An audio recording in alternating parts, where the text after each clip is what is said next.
জিয়াউর রহমান এবং এরশাদের স্বৈরতান্ত্রিক শাসন, যে শাসন না হলে বাংলাদেশ আজ অনেক দূর এগিয়ে যেত, সেই সামরিক শাসকেরা তাকে বারবার হত্যা করার চেষ্টা করেছে। শেখ হাসিনার নেতৃত্বে বাংলাদেশের যে অগ্রসরমানতা, সেটাকে বাধাগ্রস্ত করার চেষ্টা করছে নানানভাবে।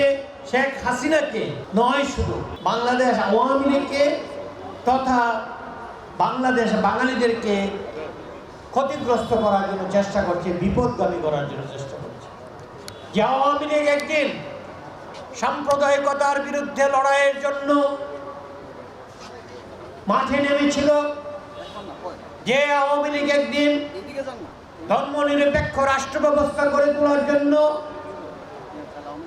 সংগ্রামে রত হয়েছিল, যে আওয়ামী লীগ একদিন বৈষম্যহীন একটি সমাজ গঠন করার জন্য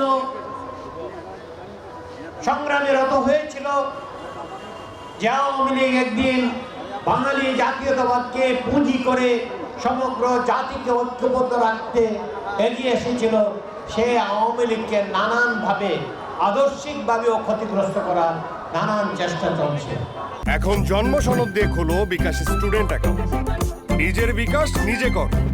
জননেত্রী শেখ হাসিনার নেতৃত্বে তার উদয়স্ত পরিশ্রম দিয়ে তিনি যে রাজনৈতিক প্ল্যাটফর্ম আজকে দাঁড় করিয়েছেন আওয়ামী লীগ এবং তার সরকার, সেইটাকে ভিতর থেকে এবং বাইরে থেকে ক্ষতিগ্রস্ত করার জন্য চেষ্টা চলছে। বাংলাদেশ আওয়ামী লীগ 75 বছর পর্যন্ত সংগ্রাম এবং আন্দোলন করে যাচ্ছে।